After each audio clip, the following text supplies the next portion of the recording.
Ladies and gentlemen, the broke are not broke because they lack money. They are broke because they worship it. They have made it God.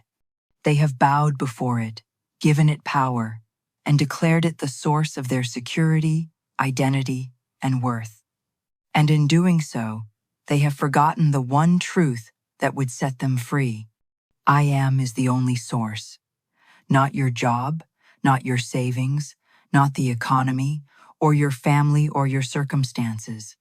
You, your imagination, your assumption of wealth or poverty, that is the bank. That is the vault. That is the currency that prints every condition in your life. And until you realize this, you will remain a beggar in a kingdom you already own. I watch people destroy themselves over money. I watch them sacrifice their health, their relationships, their peace of mind, all in service to a piece of paper they have given divine authority. They wake up anxious. They go to sleep worried. Every thought is calculated around this external thing they believe holds their fate. And the tragedy is not that they want money. The tragedy is that they have forgotten they are the source of it. Money is not the root of all evil. The worship of money is the belief that it is the source is. The moment you give anything outside yourself the power to determine your security, you have made it your God and you will serve it. You will bow to it. You will organize your entire life around appeasing it. And it will never be enough because no external thing can ever fill the void that only consciousness can fill. You have been lied to about wealth not by malice but by ignorance. You have been told that money is scarce, that you must work harder, save longer, or wait for the right opportunity. You have been told that your worth is measured by your balance, your job title, or your ability to provide. And because you believed it, you internalized poverty as identity. You made lack your companion. You rehearsed scarcity every single day until it became the only song. You knew how to sing. Think about it. From the time you were a child, what were you taught about money? You were taught that it doesn't grow on trees. You were taught that you have to work hard for it. You were taught that rich people are lucky or greedy or somehow different from you. You were taught that wanting money is shallow, that spirituality and wealth are incompatible, that you should be humble and accept your lot in life. And so you did. You accepted. You internalized every limiting belief that was handed to you. You made them your own. And then you wondered why you couldn't get ahead. You wondered why, no matter how hard you worked, you always seemed to be just getting by. You wondered why other people seemed to have it easy while you struggled. But I am here to tell you that none of it is true. None of it. Money is not scarce. Opportunity is not limited. You are not unworthy. You are not unlucky. You are simply operating from a false assumption, and that assumption is creating your reality. This is going to change right now in this moment because what I am about to share with you is not theory. It is not philosophy. It is not something you will test out later when you feel ready. This is law immutable, certain operating at all times whether you acknowledge it or not. And the law is this: consciousness is the only reality. Your imagination is the only creative power. And what you assume to be true about yourself will harden into fact in your world. You did not come here by accident. Nothing is an accident. You are here because somewhere deep inside you, beneath the doubt and the fear and the endless mental accounting of what you lack, there is a part of you that remembers the truth, a part of you that knows you were never meant to beg. You were never meant to grovel or worry or wonder if you will be provided for. You were meant to assume you're good and let the world reflect it back to you. That knowing brought you here, that inner voice, that quiet whisper that says, there has to be another way. That is the voice of your true self. That is the voice of I am. and it has been trying to get your attention your entire life. But you have been too busy listening to the world, to the voices of limitation, to the evidence of your senses to hear it. Today you will hear it. Today you will remember. And once you remember, everything changes. Not because the world changes, but because you change. And when you change, the world has no choice but to change with you. By the end of our time together, you will understand something that will alter the entire trajectory of your life. You will understand that you are not a victim of economy, ancestry, or fate. You are the operant power. You are your own bank. And the vault has always been open. You just didn't know where to look. You were looking outside yourself when all along the treasure was within. Let me begin by telling you about a man I once knew. His name doesn't matter. His circumstances don't matter. What matters is what he learned. This man believed he had been cheated. His father had died and left the estate to his brother, or so he thought. The will had been read. The lawyers had spoken. The decision, it seemed, was final, and so he accepted it. But he did not accept it peacefully. He accepted it with bitterness. For years he lived in that bitterness. He rehearsed the injustice over and over in his mind. He replayed the reading of the will like a film he couldn't stop watching. He imagined himself defrauded, overlooked, dismissed. He saw his brother living in luxury while he struggled. He saw his father's favoritism, real or imagined. He constructed an entire narrative of victimhood, and he lived inside it every single day. And his life, as you might expect, reflected that inner conviction. He remained poor, not just financially, but emotionally, spiritually. He remained resentful. He remained stuck in a story he told himself every single day. Every morning when he woke, the first thought was the injustice. Every night before sleep, the last thought was the betrayal. He marinated in it. He breathed it. He became it. Now, this man was not lazy. That's important to understand. He worked, he tried, he applied for jobs, he showed up. But no matter what he did, he could not seem to rise above his circumstances. It was as though there was an invisible ceiling. He kept hitting. Opportunities would appear and then vanish. Money would come and then go. He was running in place, exhausting himself and getting nowhere. He blamed his brother. He blamed his father for the inequity. He blamed the lawyers, the system, the universe itself. He blamed everyone and everything except the one thing actually creating his experience, his own assumption. He was so focused on the external injustice that he could not see the internal cause. And all the while he was the one creating his poverty, not through action, but through assumption. He assumed he had been denied his inheritance, and so he lived as a man denied. He assumed he was a victim, and so he experienced victimization everywhere he turned.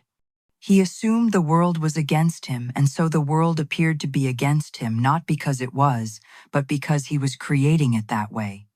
One night, after hearing me speak at a small gathering, he came to understand something that would unravel everything he thought he knew.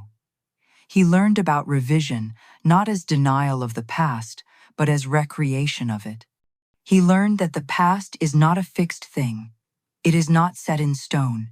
It is not written in some cosmic ledger that cannot be altered. The past is fluid, malleable, and entirely subject to the creative power of imagination. This confused him at first. He said to me, "But the will was read. The papers were signed.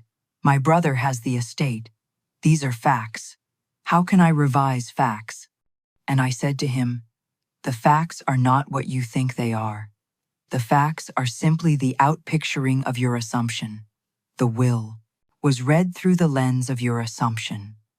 The papers were signed in the world created by your assumption. Your brother has the estate because you have assumed yourself disinherited. Change the assumption, and the facts will rearrange themselves. He looked at me as though I was speaking madness, but something in him knew it was true. Something in him recognized the principle, even if his rational mind resisted it.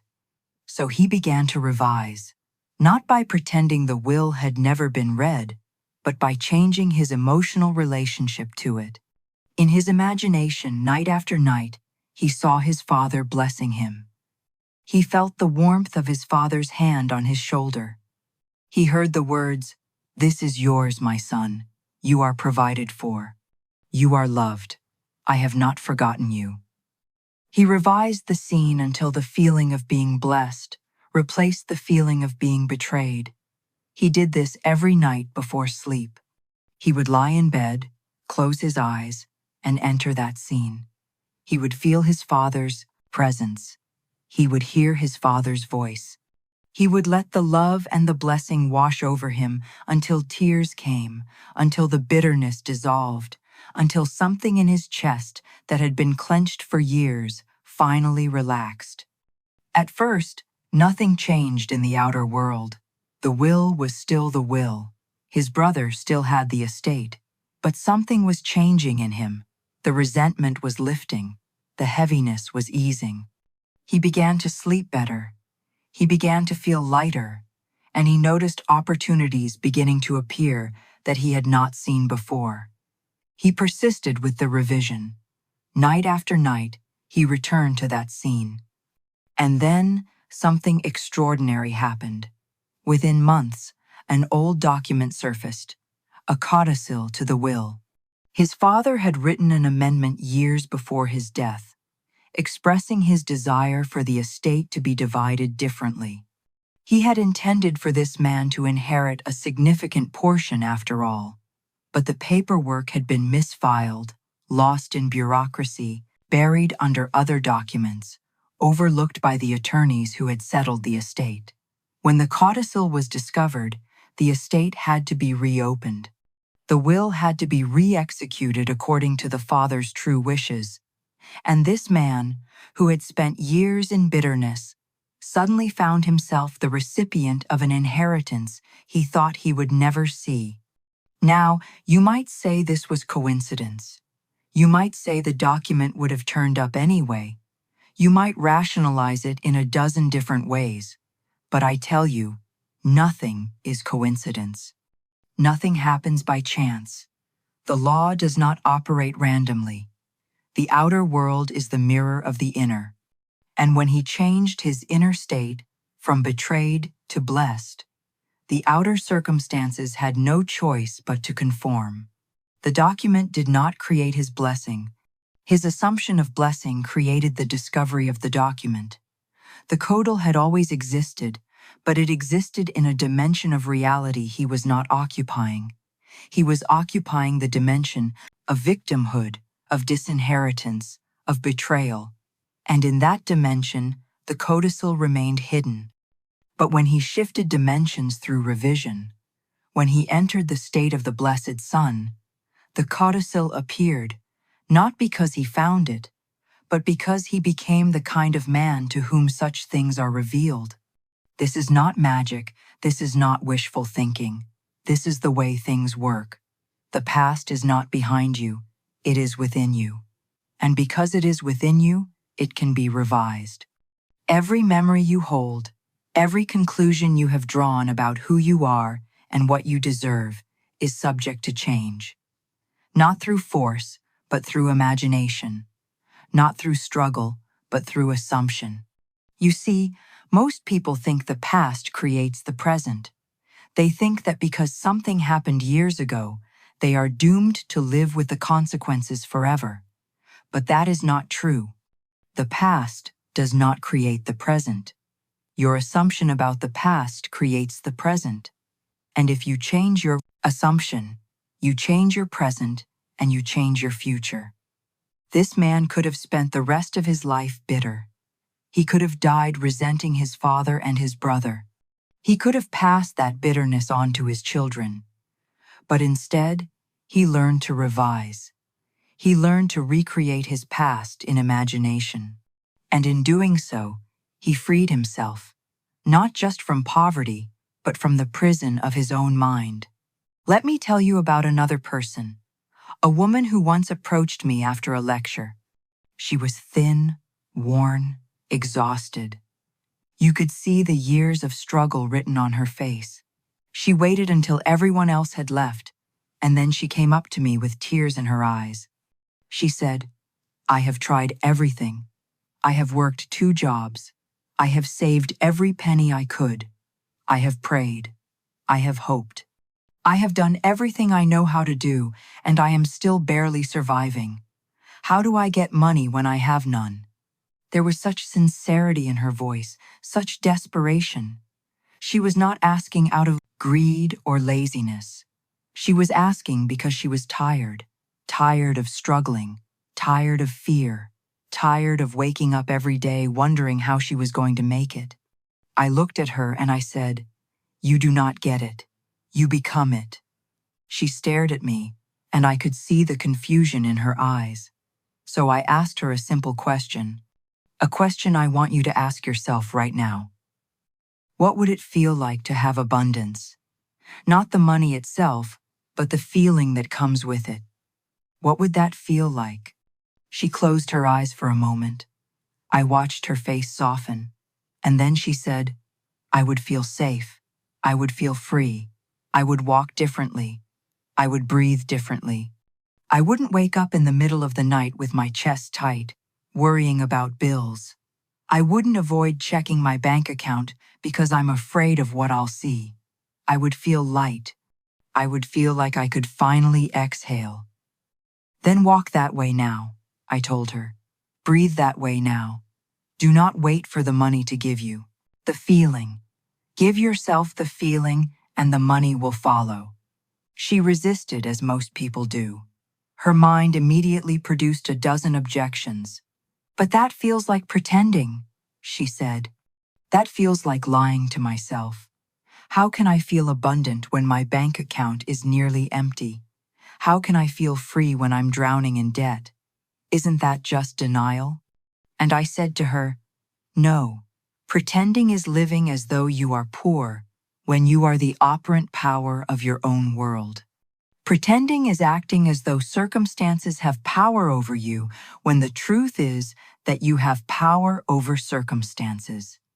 Pretending is believing that your bank account determines your state of being. That is the real pretense. That is the real lie," I continued. "Assuming wealth is not pretending. It is aligning with truth. You are not a body that has consciousness. You are consciousness wearing a body. You are not a person in a world. You are consciousness creating a world. And consciousness is the only reality. Everything else is shadow. Everything else is effect. So when you assume the feeling of wealth, you are not lying. You are creating. You are impressing upon the only substance that exists, consciousness, the pattern of abundance. And that substance must take the shape of your impression." She listened. I could see something shifting in her, some small crack in the wall of disbelief. So I pressed further. "Your problem is not that you lack money. Your problem is that you have made money the source.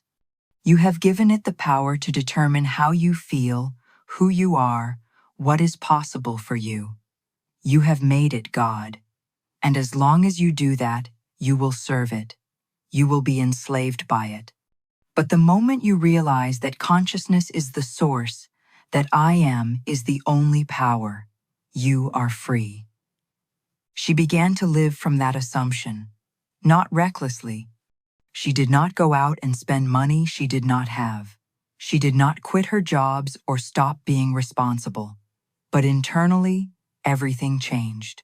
She made a decision to no longer worship money, a decision to no longer give her circumstances the authority to dictate her emotional state. Every morning when she woke, before she even opened her eyes, she would lie in bed and feel the feeling of abundance. She would imagine herself provided for. She would sink into the relief, the freedom, the ease. She would let it fill her body.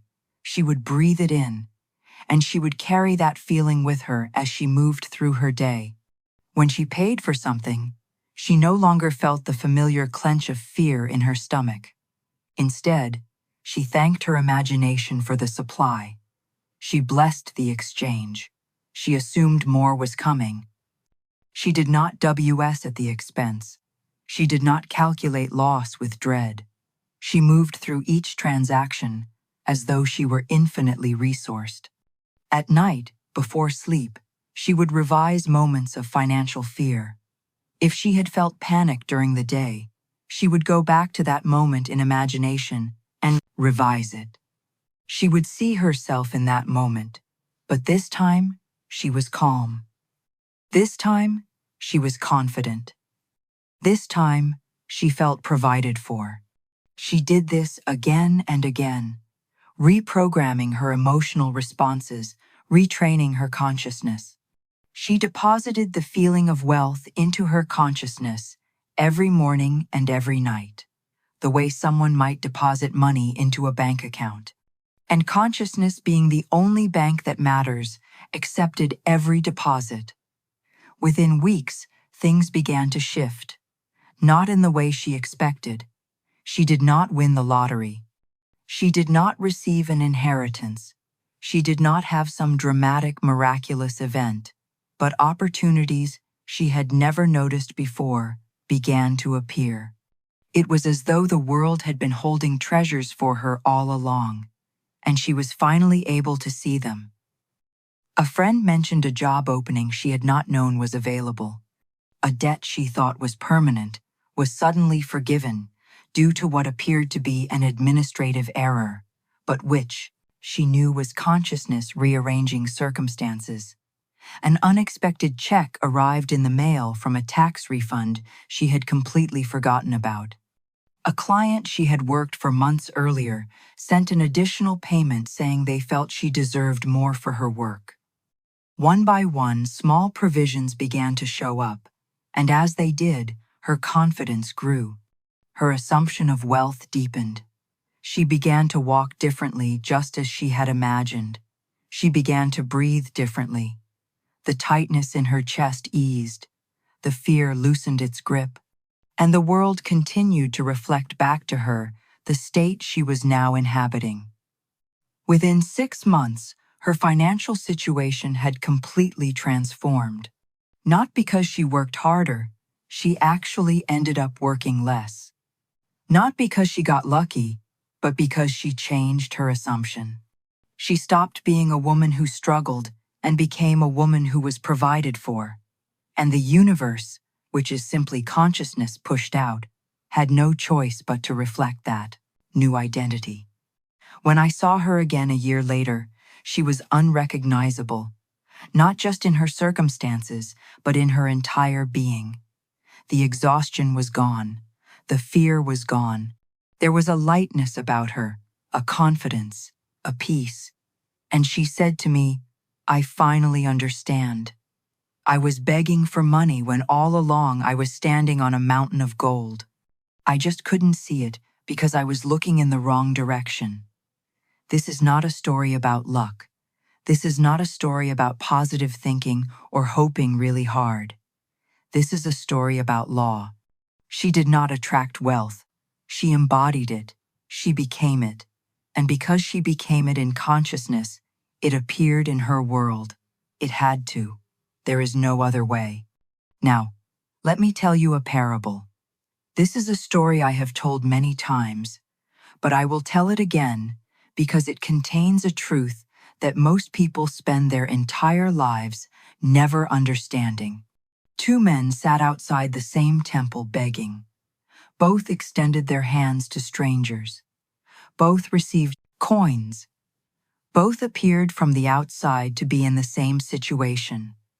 But their inner lives could not have been more different. The first man believed he was cursed. He believed that poverty was his destiny, that he had been born under an unlucky star, that the universe had singled him out for suffering. Every morning when he took his place outside the temple, he reinforced this belief.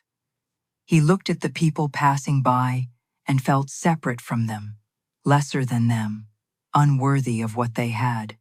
He saw their fine clothes, their easy laughter, their full purses, and he told himself a story. They are blessed, and I am cursed. When someone dropped a coin into his hand, he did not feel gratitude. He felt shame.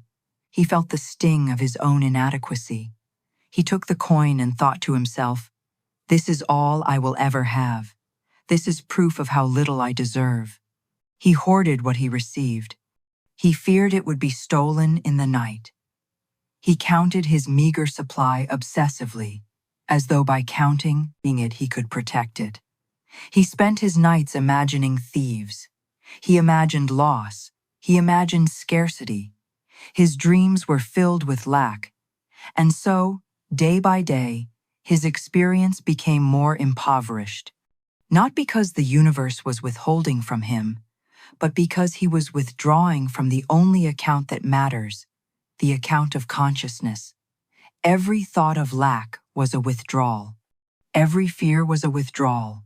Every belief in his own unworthiness was a withdrawal, and his balance reflected those transactions. The second man sitting beside him saw things differently. This man also begged. He also extended his hand. He also received coins from strangers. But internally, he was not a beggar at all. He believed he was a king in disguise. He believed that his current circumstances were temporary, that he was simply passing through this experience, that his true nature was abundance. When someone dropped a coin into his hand, he felt it as confirmation. This is proof of my abundance.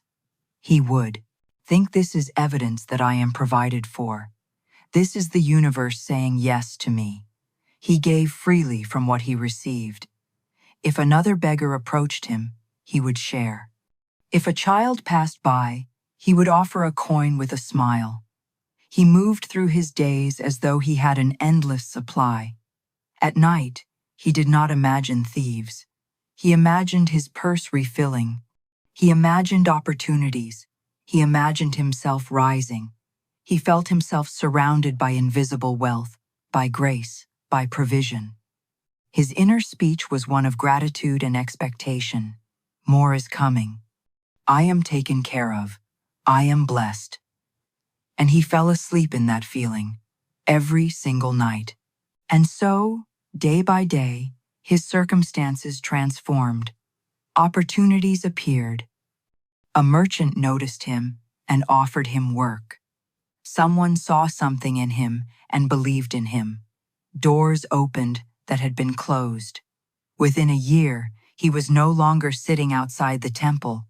He had risen. He had prospered, not because the temple favored him over the other, beggar, but because his consciousness did.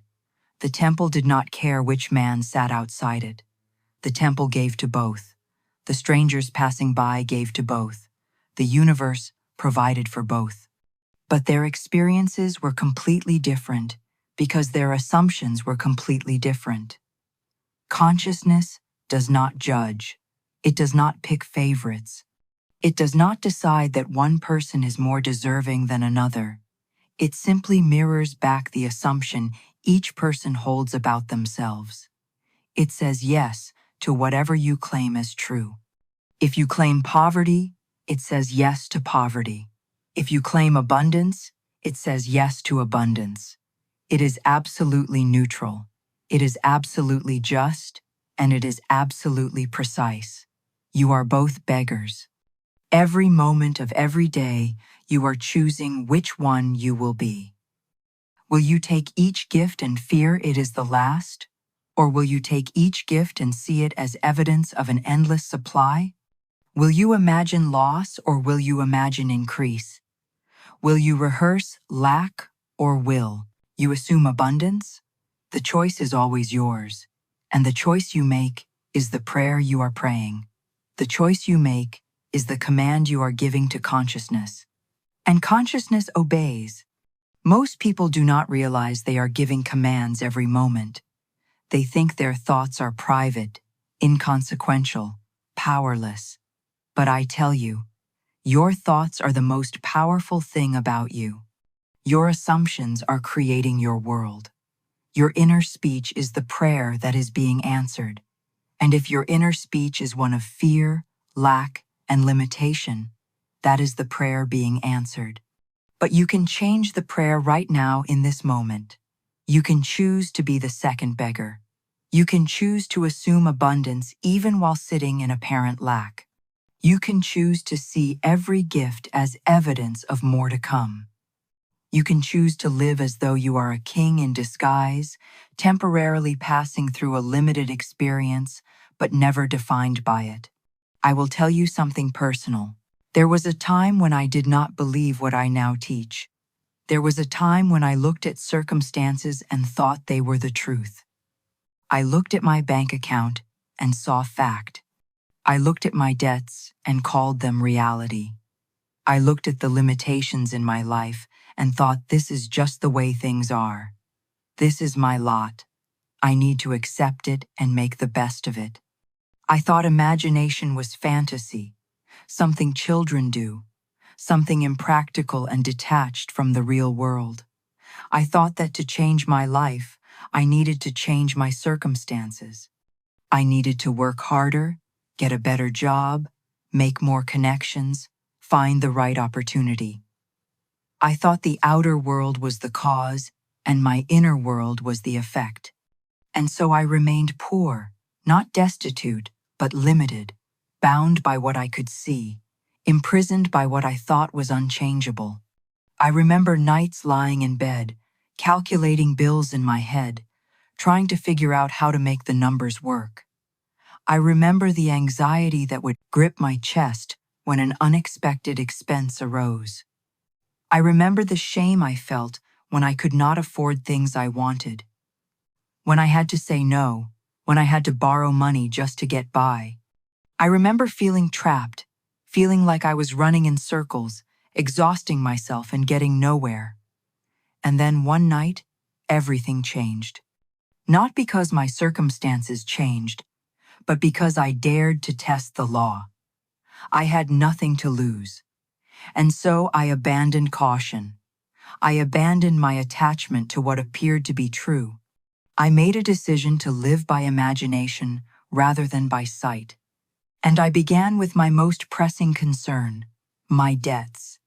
I assumed I was free of debt, not someday, not when I figured out a plan, not when I earned enough or saved enough. Now, in that very moment, I fell asleep in the feeling of financial freedom. I did not visualize checks arriving in the mail. I did not create elaborate mental movies of paying off creditors. I did not affirm words over and over like some magical incantation. I simply inhabited the state of a man who owed nothing and lacked nothing. What does that feel like? Close your eyes for a moment and imagine it. Imagine waking up tomorrow and remembering that you have no debt. None. Every bill is paid. Every obligation is met. Every burden is lifted. How does your body feel? How does your chest feel? How do you breathe? There is a lightness, isn't there? There is relief. There is freedom. There is peace.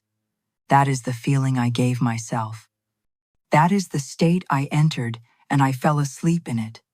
I let it saturate my entire being as I drifted into unconsciousness.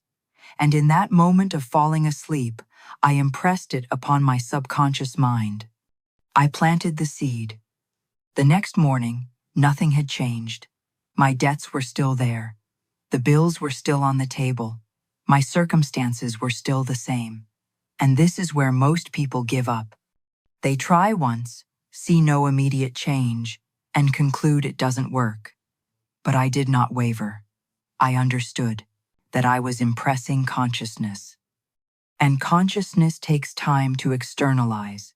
The seed does not become a tree overnight, but the seed planted with persistence must become a tree. It is law. So I returned to that feeling the next night and the next and the next. Every single night for weeks I fell asleep in the feeling of financial freedom.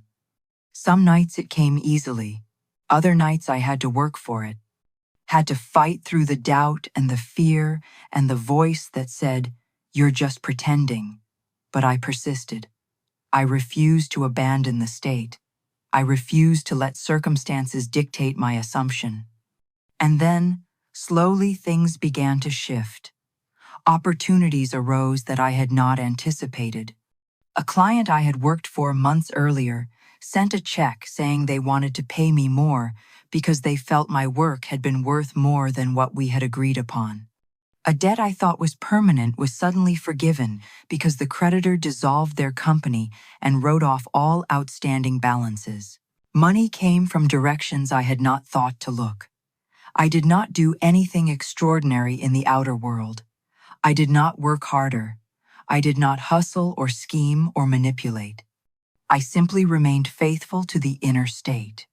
I remained faithful to the assumption of freedom, and the inner state being the only reality externalized itself. The outer world had no choice but to conform to the inner conviction. Within 3 months, I was completely free of debt. Not because I had earned enough to pay it all off. The money came in ways I could not have predicted or planned.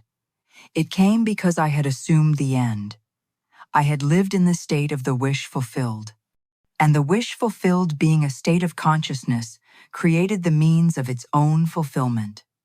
I do not tell you this to boast. I do not tell you this to make myself seem special or gifted. I tell you this so you will know that I am not special. I am not gifted with some power you lack. I am a man just like you. I have the same consciousness you have, the same creative power you have. I simply applied law. I simply dared to assume what I wanted to be true, and I persisted in that assumption until it hardened into fact. And the law is no respecter of persons. It will work for you as it worked for me. It will work for anyone who dares to use it. Not because you deserve it, not because you are good or worthy or special, but because it is law, and law does not fail. Now, let me teach you what this really means. Let me break it down so clearly, so thoroughly, that there is no room for confusion or doubt. Let me give you the principles that govern all of this. Consciousness is capital, not money, not assets, not property or possessions. Consciousness, the state you assume about yourself, is the currency that prints every condition in your life. This is the most important thing I will ever tell you, so I will say it again. Consciousness is the only capital that matters. You have been taught to believe that money is the source of security, that if you just had enough of it, you would be safe, free, happy. But money is not the source. Money is the effect. Money is the shadow cast by consciousness. You cannot grasp a shadow and expect to hold something real. You must go to the source. You must go to consciousness. You do not need money to feel wealthy. You need the feeling of wealth to receive money. This is the great inversion that no one teaches you. This is the secret hidden in plain sight. Everyone is trying to get money so they can feel abundant. But it works the other way around. You must feel abundant first, and then the money comes. The feeling is the cause, the money is the effect. The outer world does not create your inner state. Your inner state creates your outer world. If you wait for wealth to arrive before you feel abundant, you will wait forever. You will wait your entire life. You will die waiting because the feeling is the seed. The money is the fruit. And if you never plant the seed, you will never taste the fruit. You will stand in the garden of your own consciousness, looking at empty soil, wondering why nothing grows, never realizing that you are holding the seeds in your hand and refusing to plant them.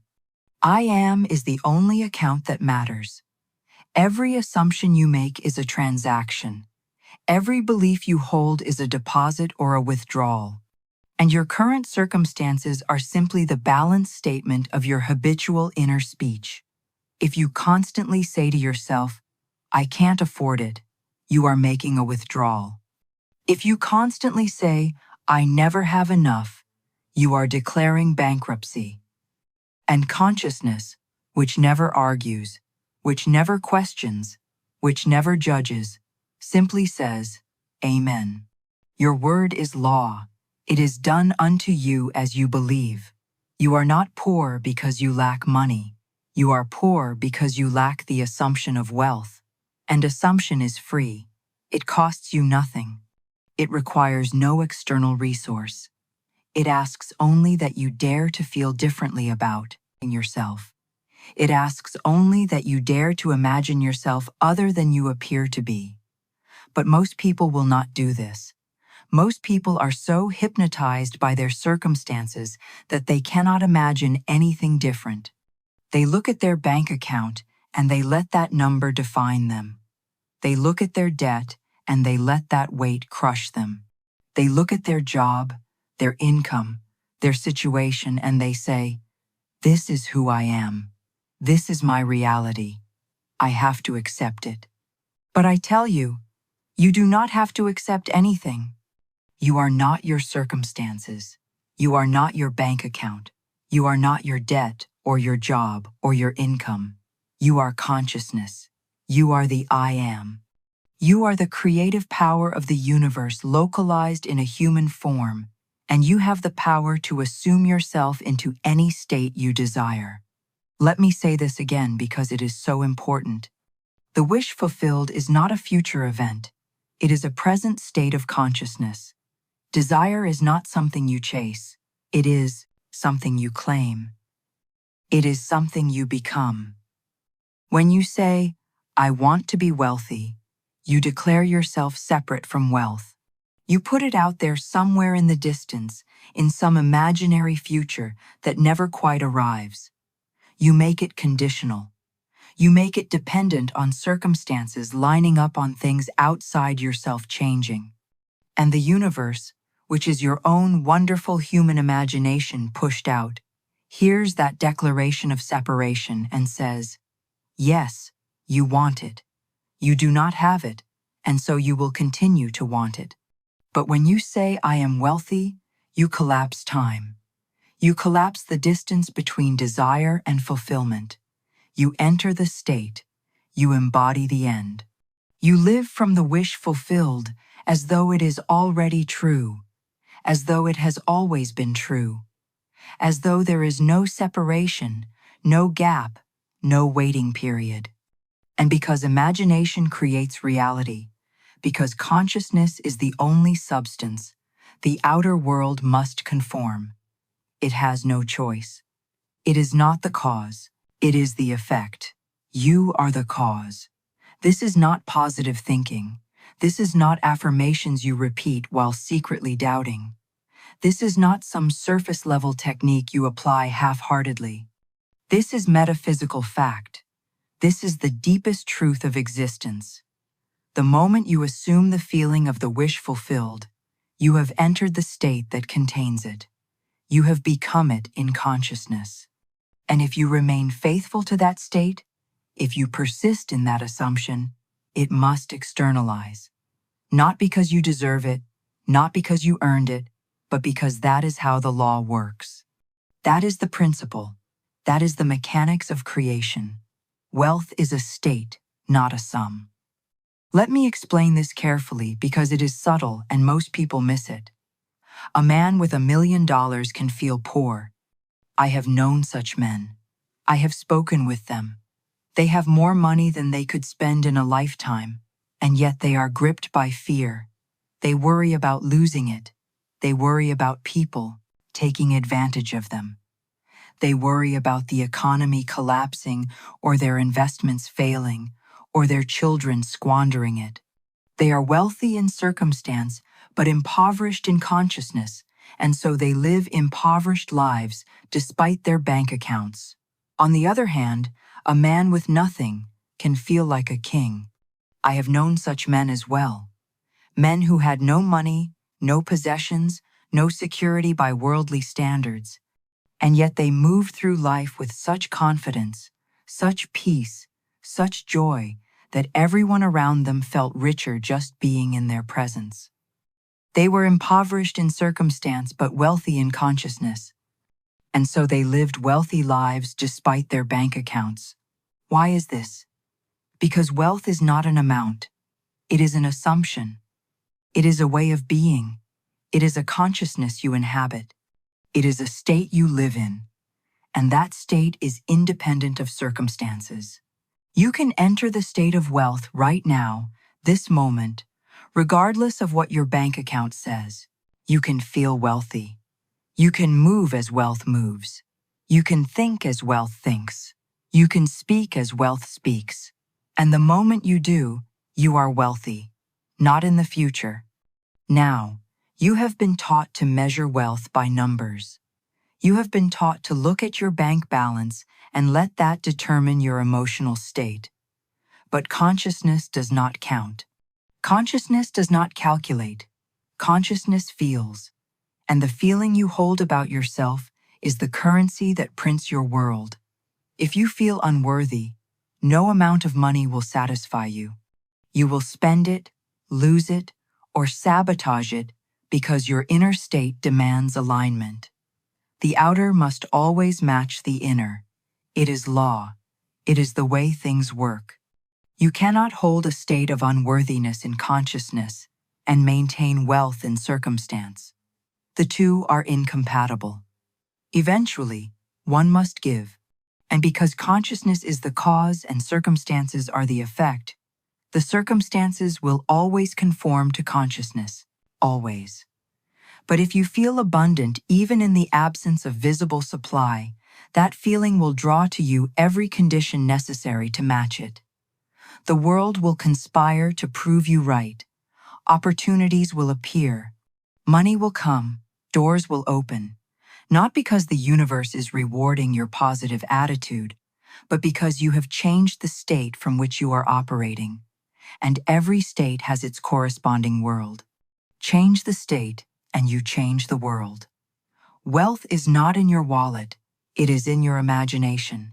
And your imagination is the only bank that never closes. It never runs out of funds.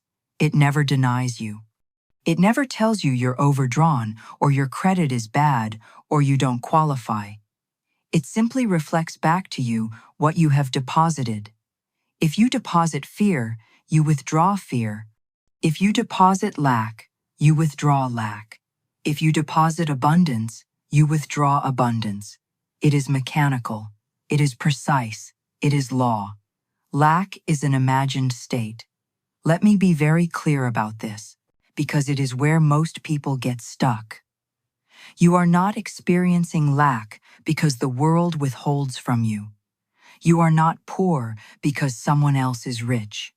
You are not struggling because the economy is bad, or because your parents were poor, or because you were born in the wrong place at the wrong time, or because you lack education, or connections, or opportunities. You are experiencing lack because you have imagined it into being. You have created it. You are the author of it. You are the one writing the story of scarcity and then living inside that story as though it were truth.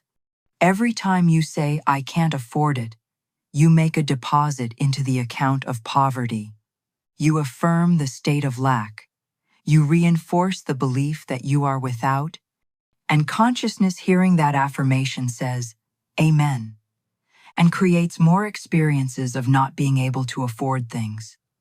Every time you worry about bills, you withdraw from the account of abundance.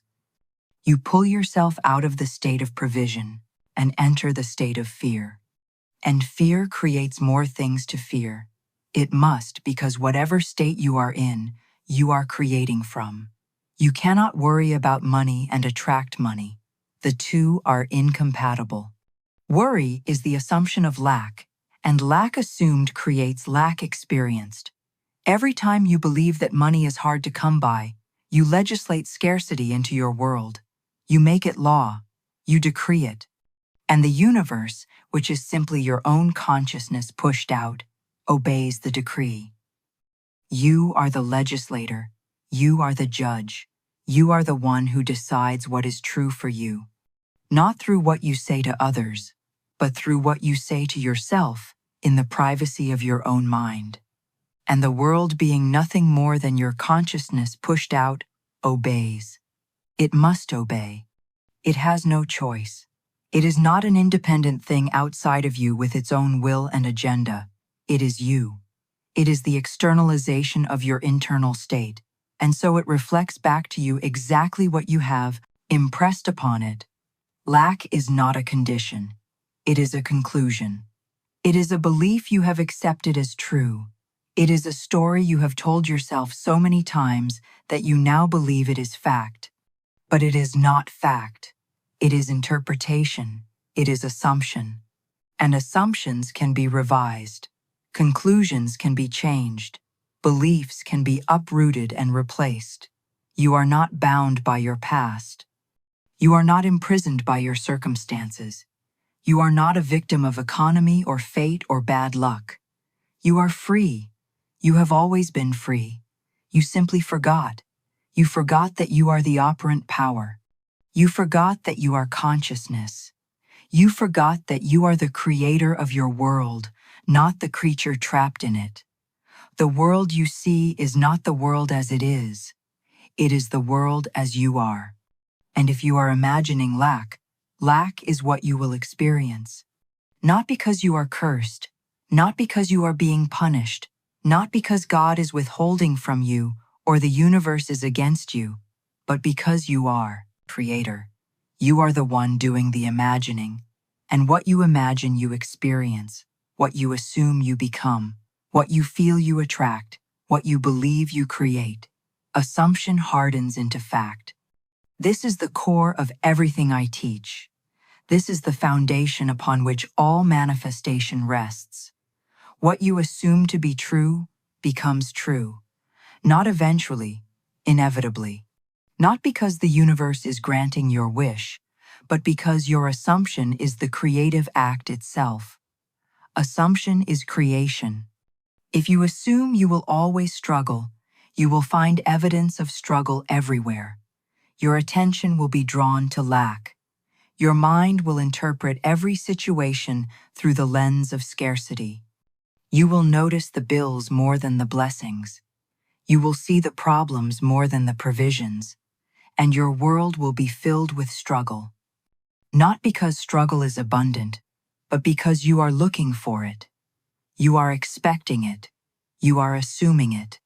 And what you assume you experience. If you assume you are provided for, you will find evidence of provision everywhere. Your attention will be drawn to abundance. Your mind will interpret every situation through the lens of sufficiency. You will notice the ways you are supported, the ways resources come to you, the ways doors open, and your world will be filled with provision. Not because provision is more abundant than lack, but because you are looking for it. You are expecting it. You are assuming it. The law does not judge your assumption. It does not ask if it is good or bad, true or false, worthy or unworthy. It simply fulfills it. It says yes. It says, as you believe, so it is done unto you. It is absolutely neutral. It is absolutely impartial. And it is absolutely precise. This is why I say, be careful what you assume about yourself. Be vigilant with your inner speech. Be attentive to the story you are telling yourself all day long, because your assumption is the seed and your world is the harvest. If you plant lack, you will reap lack. If you plant abundance, you will reap abundance. It is that simple. It is that direct. It is that absolute. You do not need to know how wealth will come. You do not need to figure out the path. You do not need a plan or a strategy or a roadmap. You do not need to connect the dots or orchestrate the circumstances or manipulate the world into giving you what you want. All of that is trying to be the doer. All of that is trying to make it happen through force. And force never works. Struggle never works. Effort in the outer world, based on inner doubt, never works. You only need to assume the end. You only need to live in the feeling of the wish fulfilled. You only need to inhabit the state of the person who already has what you desire. And the bridge of incidents will build itself. The how will take care of itself. The means will appear. The opportunities will arise. The connections will be made. The doors will open, not through your effort but through law. The how is not your concern. The how is the business of the law. Your only job is to assume, to feel, to inhabit the state, to live as though it is already true, and then to persist in that assumption regardless of what the outer world shows you. This is not faith in the unknown. This is faith in law. And law never fails. It cannot fail. It is the principle by which all things come into being. It is the mechanics of creation itself. When you assume something, you impress it upon consciousness, and consciousness, being the only substance, takes the shape of your impression and externalizes it in your world. It is law. Revision rewrites your economy. The past is not set, not in imagination. And because imagination creates reality, the past can be revised. The future will reflect that revision. This is one of the most powerful tools you have, and yet most people never use it because they do not understand it. If you have financial trauma, if you have a story about money that you have been telling yourself for years, if you have memories that reinforce the belief that you are unworthy, or that money is hard, or that you will never have enough, revision is your tool. Revision is how you heal the past. Not by denying it happened, but by recreating your relationship to it. Go back to the moment you decided you were unworthy of wealth.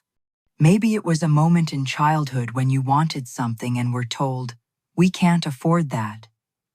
Maybe it was a moment of embarrassment when you couldn't pay for something in front of others. Maybe it was a moment when someone shamed you for wanting more or told you that people like you don't get to have wealth. Find that moment, and then in your imagination, revise it. See yourself in that moment. But this time, the outcome is different. This time you are blessed. This time you are provided for. This time you hear the words, "You are worthy. You are loved. You are abundant. You can have anything you desire." Feel the revision. Let it become real in your imagination. Let the emotions shift. Let the conclusion change.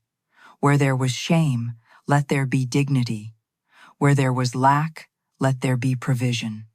Where there was rejection, let there be acceptance. Revise it until the feeling changes, until the memory no longer carries a charge, until you can think about that moment and feel peace instead of pain. That revision does not change history. The event still happened, but it changes you. It changes your relationship to the event. It changes the meaning you assign to it. It changes the conclusion you drew from it. And because you are the one creating your reality through assumption, when you change your inner story, your outer story must change as well. I have seen debts dissolved through revision. I have seen poverty erased through the faithful reimagining of one's financial story. I have seen people completely transform their relationship with money by going back and revising every memory that told them they were not worthy of being it. This is not wishful thinking. This is not pretending the past didn't happen. This is the creative act. This is using imagination the way it was meant to be used, not to escape reality, but to create it. Your inner speech is your constant prayer. What do you say to yourself about money? What do you whisper in the quiet moments when no one is listening? When you look at your bank account, what is the commentary running through your mind? When you pay a bill, what do you tell yourself? When you see something you want, what is your automatic response? That is your prayer. That is the word you are speaking into the invisible, and the invisible is taking you at your word. It does not question you. It does not doubt you. It does not ask for proof or credentials or worthiness. It simply creates according to your word. If you say, "I never have enough," the universe says, "Amen." So it is. Let it be done according to your word. If you say, "Money flows to me easily," the universe says, "Amen." So it is. Let it be done according to your word. It does not care which statement you make. It does not prefer one over the other. It only cares that you are making a statement. And whatever you state with conviction, with feeling, with consistency, becomes your experience. Your inner speech is the unseen transaction that shapes every outer condition. It is the prayer you are praying all day long, whether you realize it or not. It is the command you are giving to consciousness with every thought, every word, every assumption. And consciousness, being the only power, obeys every command. Change your inner speech, and you change your economy. It is that direct. It is that immediate. It is that powerful. Not over time, but now. The moment you change your inner speech, you change your state. And the moment you change your state, you begin creating from a different dimension of reality. And that new dimension will externalize in your world. Most people do not realize they are commanding their reality every moment.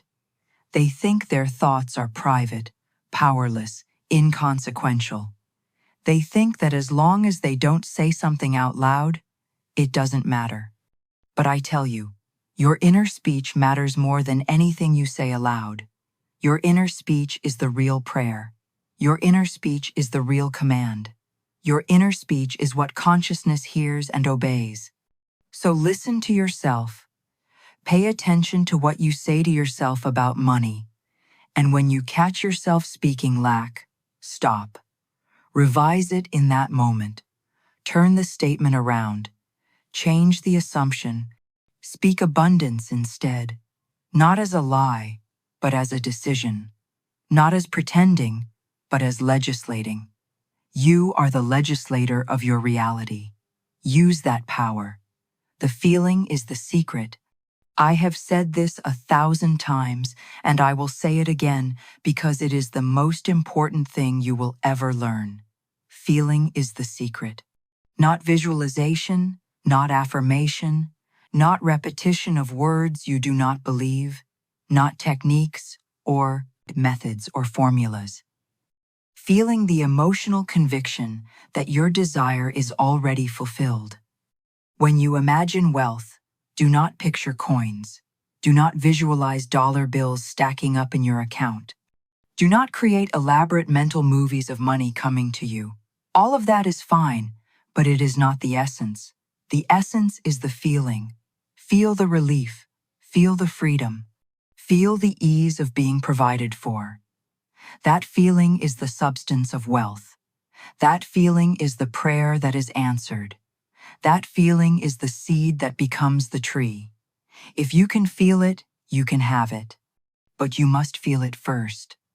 Not as a reward for patience, not as something you will feel when it finally shows up in your physical reality, but as a present fact. Right now, in this moment, you must give yourself the feeling you think the money will give you. You must give yourself the feeling you think the circumstances will give you. And when you do, the money will come.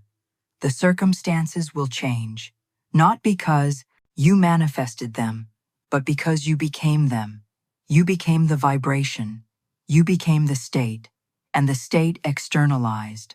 Most people have this backward. They think they need the thing first, and then they will feel the feeling.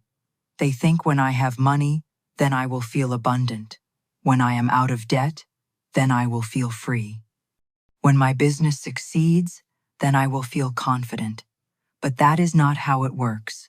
That is the exact opposite of how it works. You must feel the feeling first. The feeling is the cause. The thing is the effect. The feeling is the seed. The thing is the fruit. You cannot wait for the fruit and expect the tree to grow. You must plant the seed, and the seed is the feeling. So right now, I want you to do something. I want you to give yourself the feeling of wealth. Not tomorrow, not when you finish this video, not when you have time to sit down and meditate now. Right now, close your eyes for a moment if you need to, and feel what it would feel like to be financially free, to have more than enough to move through life without worry or fear about money. How does your chest feel? How does your breath feel? How does your body feel? There is a lightness, isn't there? There is relief, there is peace, there is ease. That is wealth. That is what you are after. Not the money itself, but the feeling. And you can have the feeling right now. You can give it to yourself. And when you do, when you live in that feeling, when you make it your habitual state, the money must come. It has no choice. It is law. Now, let me give you practices you can begin tonight. These are not theories. These are not suggestions. These are tools. And if you use them faithfully, consistently, persistently, your world will change. Not because I said so, not because you wanted to, but because law says so, and law does not fail. Every night before sleep, make a deposit into the bank of your own consciousness. Do not wait for the world to give you wealth. Give it to yourself. This is your nightly discipline. This is your spiritual practice. This is how you impress the subconscious mind with the pattern of abundance. Lie down in your bed, get comfortable, close your eyes, and begin to imagine a scene that would naturally occur if you were financially free. Do not imagine the money itself. Do not visualize your bank account balance. That is not the point. The point is to capture the feeling of financial freedom. Imagine paying a bill with ease without even thinking about it. Imagine receiving a gift and feeling the joy of being able to afford it. Imagine someone congratulating you on your financial success. Imagine checking your bank account and feeling relief instead of dread. Imagine walking into a store and buying something you want without calculating whether you can afford it. Choose one scene. Make it simple. Make it natural. Make it something that would actually happen if you were in the state you desire to be in. And then live in that scene. Don't just see it, experience it, feel it. Let it become so real that your body responds. Let the relief wash over you. Let the gratitude rise. Let the ease settle into your bones. Do not rush it. Do not treat it like a task you need to complete so you can move on to something else. Inhabit it. Dwell in it. Let it saturate your entire being. And as you do, as you sink deeper into the feeling, let yourself fall asleep. Fall asleep in the feeling of the wish fulfilled. This is not pretending. This is entering the state. And if you fall asleep in that state, you impress it upon your subconscious mind. The subconscious is the womb of creation. It just states the seeds you plant, and the seed planted at the moment of falling asleep is planted in the most fertile soil possible. Because in that moment, you bypass the conscious mind with all its doubt and resistance. You go straight to the creative power. Do this every night, without exception, without doubt, without questioning whether it's working. This is your spiritual discipline. This is how you become your own bank. Not by working harder in the outer world, not by hoping and wishing and waiting for something to change, but by assuming and feeling, by impressing consciousness, by planting the seed every single night and trusting that it must grow. Revise financial fear. This is another essential practice. Identify the moment you first felt poor, the memory, the wound, the conclusion you drew about yourself and about money. Maybe it was something a parent said. Maybe it was a moment of embarrassment when you could not afford something in front of others. Maybe it was a belief you absorbed from your environment, from the culture, from the world around you that told you money is scarce and hard to come by. Find that moment and then in your imagination revise it. Do not relive it. That is critical. Do not go back and experience the pain all over again. That would only reinforce the wound. Instead, revise it, rewrite it, recreate it. See yourself in that moment. But this time the outcome is different. This time you are provided for. This time you are safe. This time you hear the words, "You are taken care of. You are abundant. You are loved. You are worthy." Let the revision heal the belief. Let the new memory replace the old. Let the scar tissue of that old wound dissolve. And as you do this, as you faithfully revise the past, you will notice something extraordinary. The fear begins to dissolve. The anxiety begins to lift. The assumption of lack begins to loosen its grip. And a new state emerges. A state of confidence, a state of trust, a state of knowing that you are the source of your own supply. Revision is not denial. It is not pretending something didn't happen. It is creation. It is taking the raw material of your past and reshaping it into something that serves you. It is recognizing that the past exists only in your memory, and memory is imagination, and imagination can be changed. Use it, practice it, make it a daily habit. Every time a financial fear arises, trace it back to its origin and revise that origin. You will be amazed at how quickly your entire relationship with money transforms. Assume wealth in the mundane. This is where most people fail. They do their nightly practice, they visualize, they affirm, and then they go about their day reinforcing the old assumption of lack. They pay for something and WS. They check their bank account and panic. They think about money and feel fear. And all of that undoes the work they did in imagination. So I tell you, do not wait for a miracle to feel abundant. Feel abundant now in the small moments in the ordinary transactions. When you pay for something, do not wes. Do not calculate loss with dread. Do not grip your wallet with fear. Instead, thank your imagination for the supply. Assume more is coming. Move through the exchange as though you are infinitely resourced. This is not recklessness. This is not irresponsibility. This is living from the end, and the end you live from becomes your beginning. Wealth is not proven by hoarding. Wealth is not proven by accumulation. Wealth is proven by circulation, by trust, by the confidence that there is always more. Let your assumptions circulate through every mundane act. When you buy groceries, do not think this is taking money away from me. This is depleting my resources. Think instead, I am so grateful I can provide for myself. I am so grateful I have the means to nourish my body. More is coming. I am always supplied. When you pay rent or your mortgage, do not think, this is draining me. This is such a burden. Think instead, I am so grateful to have a home. I am so grateful to have shelter. I am provided for. I am blessed. Every transaction is an opportunity to reinforce your assumption. Do not waste it. Do not let the old pattern run automatically. Be conscious. Be deliberate. Choose the assumption of abundance in every moment. And, over time, that assumption will become your natural state.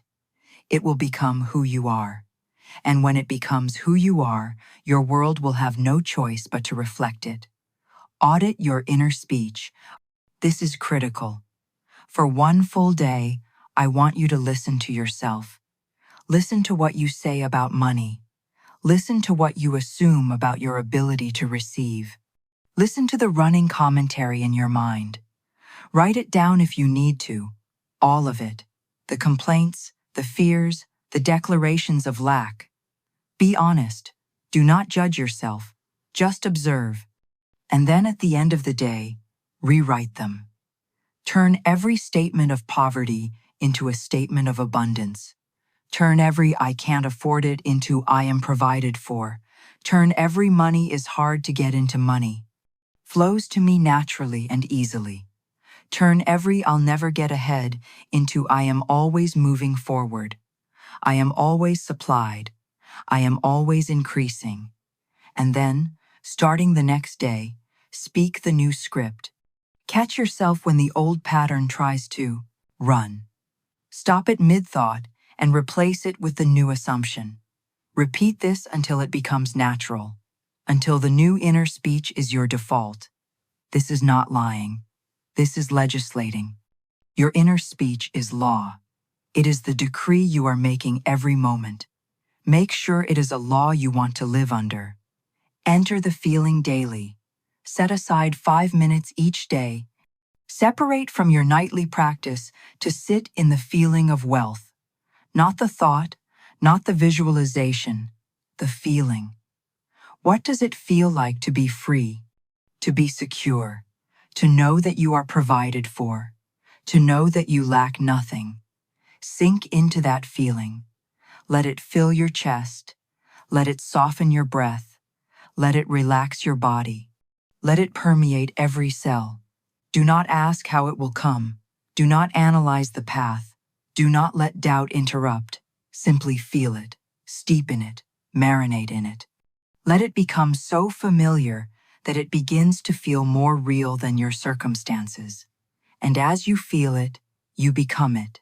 And as you become it, it appears. This is not meditation in the traditional sense. This is assumption. This is the act of depositing your desire into the only bank that matters, your own consciousness. This is you telling yourself who you are. And when you tell yourself with conviction, with feeling, with persistence, consciousness accepts it as true. And what consciousness accepts as true must externalize in your world. Now I want to tell you something else, something about the nature of wealth that most people never understand. Wealth is not hoarded. Wealth is not gripped. Wealth is not protected through fear. Wealth is circulated. Wealth is given. Wealth is trusted. Wealth is shared. The moment you begin to grip and fear and hoard, you cut off the supply. You tell the universe, "I do not trust you. I do not trust myself. I must protect what little I have because I believe there is no more coming." And the universe, hearing that prayer, hearing that assumption, says, "Amen. You believe there is no more coming. And so, according to your belief, there is no more coming. You have legislated scarcity through fear. You have created lack through the very act of trying to protect yourself from it. But the moment you give freely, the moment you trust the supply, the moment you move through life as though there is always more, the supply increases. Not because you are rewarded for good behavior, not because the universe is impressed by your generosity, but because you have assumed abundance, and assumption creates reality. I am not telling you to be foolish. I am not telling you to go into debt or to spend recklessly or to ignore your responsibilities. I am telling you to change your inner posture toward money. Stop gripping it. Stop fearing it. Stop worshiping it. It is not your source. You are the source. Money is simply the reflection of your inner state. It is simply the externalization of your assumption about yourself. Let me tell you about a time I gave when I had very little. I was living in a small room. I had barely enough to cover my own expenses.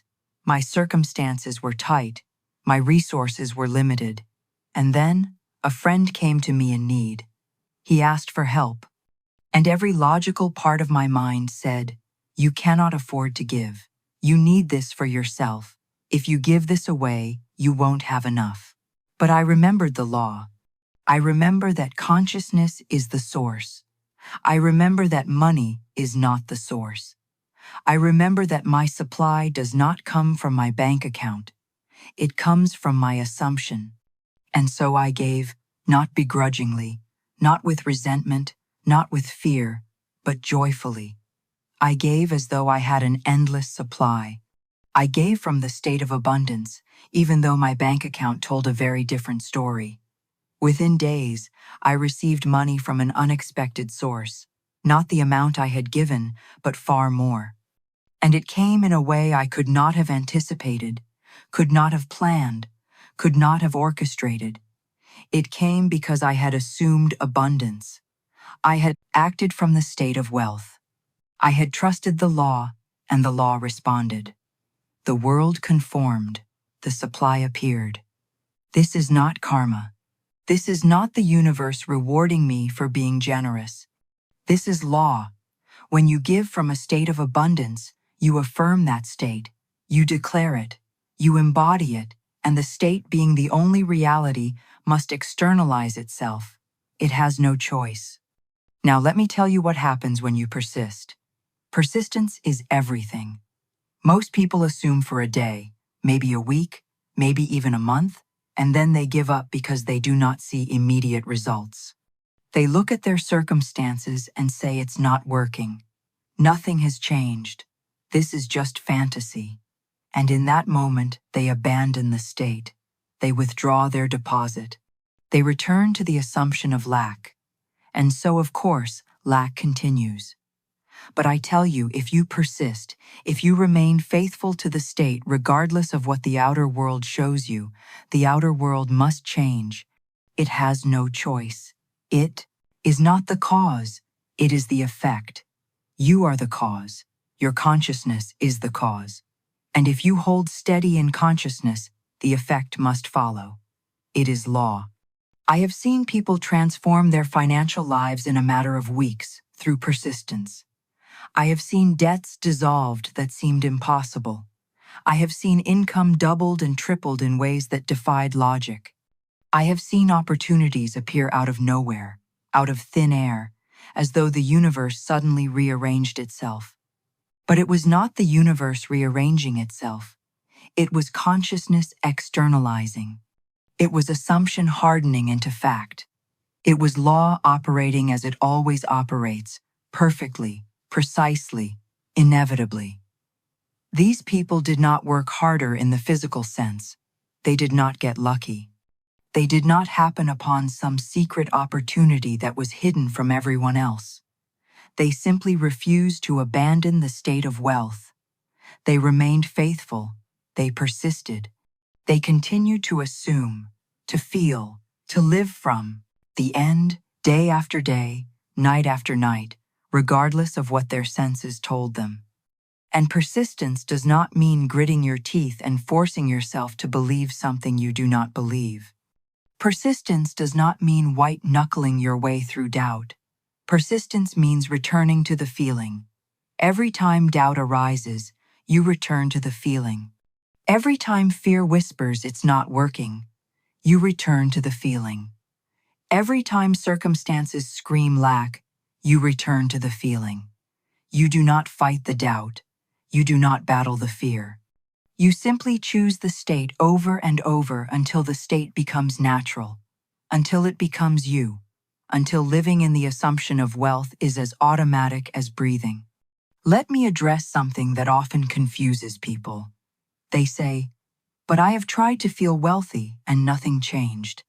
I visualized, I affirmed, I did everything you said, and my circumstances are exactly the same." And when I ask them what they did, they tell me they visualized for 5 minutes in the morning, or they repeated affirmations while brushing their teeth, or they tried to think positive thoughts throughout the day. And then I ask, "And what did you do the rest of the time?" And they admit, "Well, I worried about bills. I complained about money. I felt anxious when I had to spend. I looked at my bank account and felt fear. I told myself it would never be enough. You cannot assume wealth for 5 minutes and then assume poverty for the other 23 hours and 55 minutes of your day and expect wealth to appear. It does not work that way. The state you live in most consistently is the state that externalizes. If you visit the state of wealth for a brief moment, but live in the state of lack the rest of the time, lack is what you will experience, because lack is the state you are actually in. Wealth was just a brief vacation you took. This is why I tell you to saturate your consciousness, to fall asleep in the state, to revise your past, to monitor your inner speech, to feel the feeling throughout your day, to assume wealth in every mundane transaction. You are not trying to convince the universe of something. You are not trying to trick reality. You are impressing your own subconscious mind. You are training your consciousness. You are establishing a new habitual state, and your subconscious mind responds to persistence, to repetition, to feeling. When you fall asleep in the state of the wish fulfilled, you bypass the conscious mind with all its objections and limitations. You go straight to the subconscious, which is the creative power within you. And when the subconscious accepts an idea as true, when it accepts a state as your identity, it must express it. It has no choice. It is its nature. It is its function. It is law. So do not give up after a few days. Do not look at your circumstances and let them dictate your assumption. Your circumstances right now are yesterday's assumption hardened into fact. They are the externalization of who you were, not who you are becoming. They are not predictive of tomorrow. Tomorrow is being created right now by the state you are in right now. Change the state, and you change tomorrow.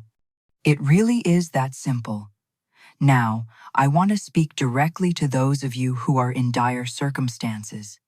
Those of you who are looking at real pressing financial crisis, debt that feels crushing, eviction notices, shut-off warnings, fear that is not abstract, but immediate and overwhelming. I know it feels like imagination is a luxury you cannot afford. I know it feels like you need practical solutions, not mystical teachings.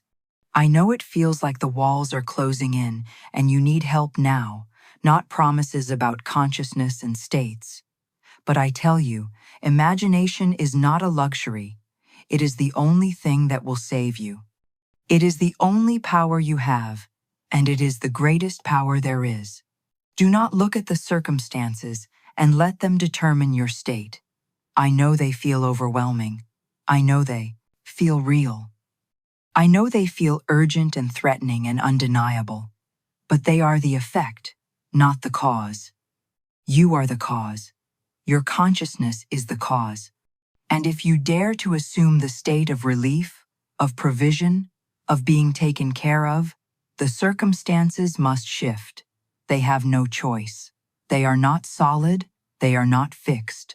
They are fluid. They are the outpouring of your inner state. And the moment your inner state changes, they begin to change. I am not asking you to deny the bills.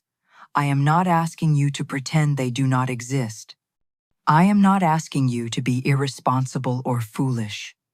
I am asking you to stop giving them power. Stop worshiping them. Stop letting them be the authority in your life. Stop letting them tell you who you are and what is possible for you. The only authority is I am. And if you dare to say I am provided for and feel it with conviction, feel it as though it is already true.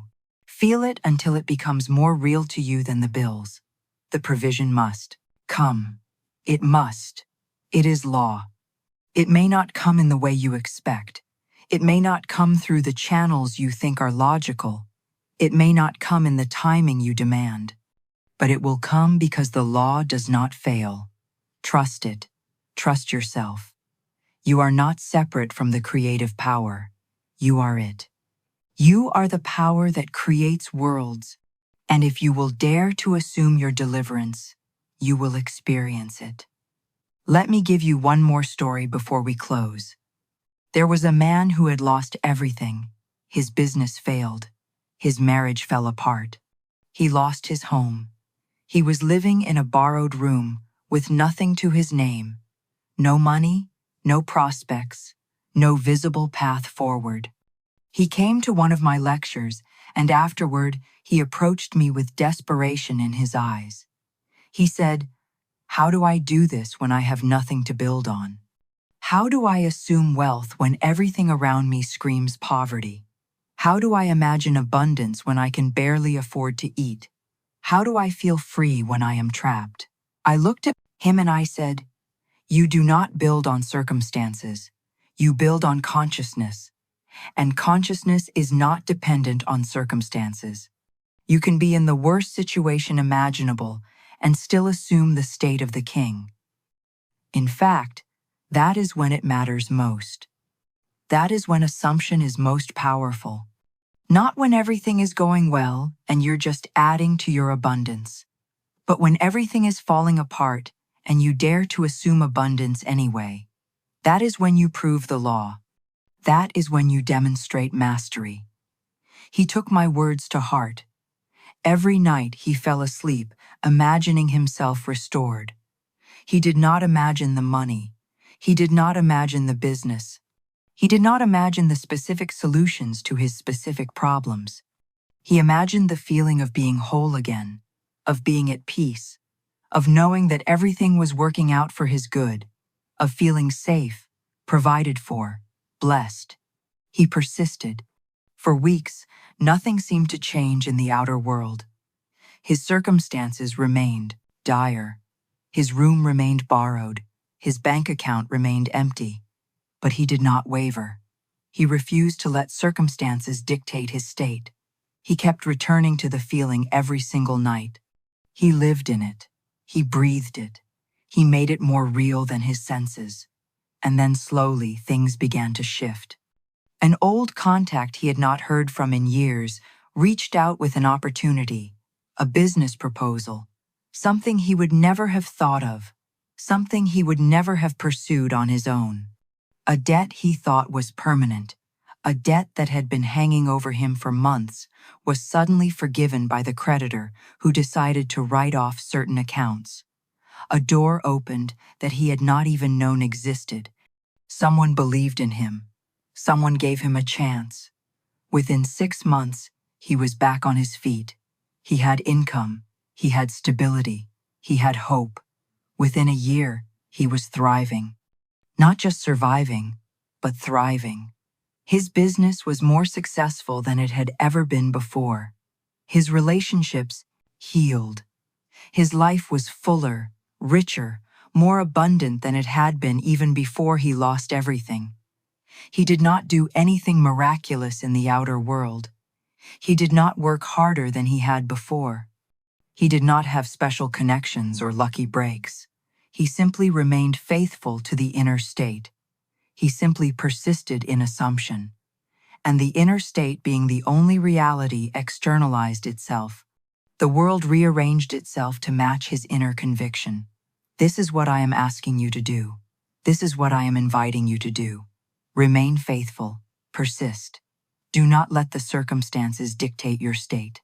You dictate your state, and your state dictates your circumstances, always without exception. This is law.